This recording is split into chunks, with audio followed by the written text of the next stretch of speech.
What's going on, everyone? Natt bringing you a message about efficiency. So here is something I really enjoy talking about because when I go out and about, usually people see me, they're just like, holy hell, dude, how much do you bench? And one of the questions that comes along with how big are your arms and how much do I bench and all that stuff is, how much time do you spend in the gym?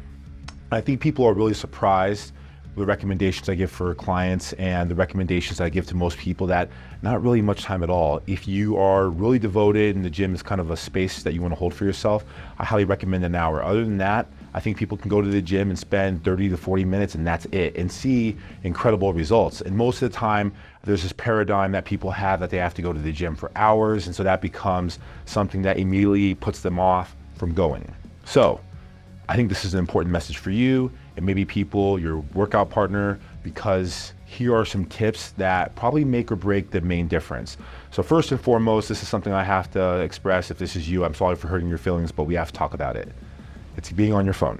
When you're on your phone, you immediately lose track because we all have the notifications on our phone. And even if you have the silent notifications, you get a dopamine drip for looking at the email. And let's be honest, now it's very easy, it's very common to have multiple. You have your Slack, and then you have your email, and then you have your text messages, and then you start a conversation and people begin to message. And that's not even including social media and how many different platforms you might have. And so one, you're probably gonna piss off the people who are trying to use the equipment because you're sitting there responding to your like or the comment, right? When you're thinking about the gym, you wanna think also about planning. I cannot tell you what it's like to be the person that goes to the gym and you're like, well, maybe I'll do a little bit of this and I don't really want to do that because I don't wear the right shirt for that. And then you're going back and forth. I say this quote a lot because I think it pertains to the modern day person. If you fail to plan, you plan to fail.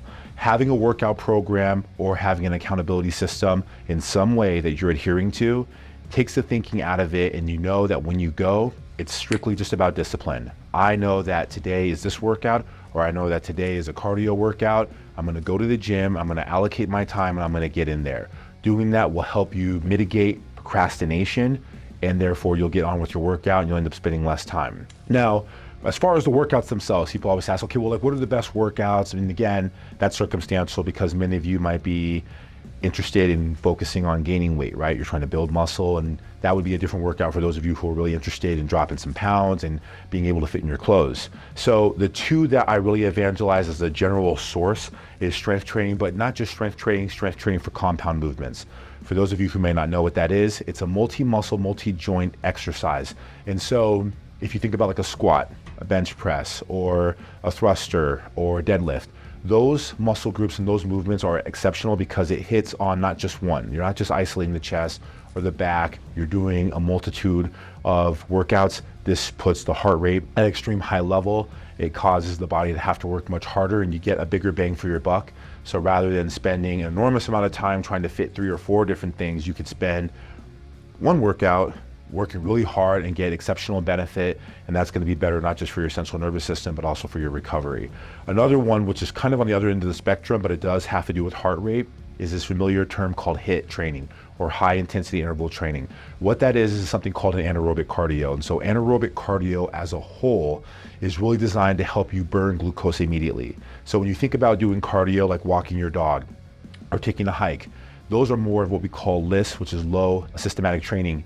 And that burns more oxygen, and it's great, and it's an excellent form of exercise, but it's a little bit more comfortable, it's a little bit easier to adhere to. When you think about HIIT, the thing that makes HIIT so difficult is that you're exploding, you're using a lot of oxygen, you're using a lot of energy really fast. We call this burning pure sugar or glucose in the body, and it is mentally and emotionally challenging. Well, if you're there to work out and you're there to challenge yourself, being able to push yourself outside your comfort zone is probably going to prevent you from staying on the machine a long time because you're going to want to get through it as fast as possible.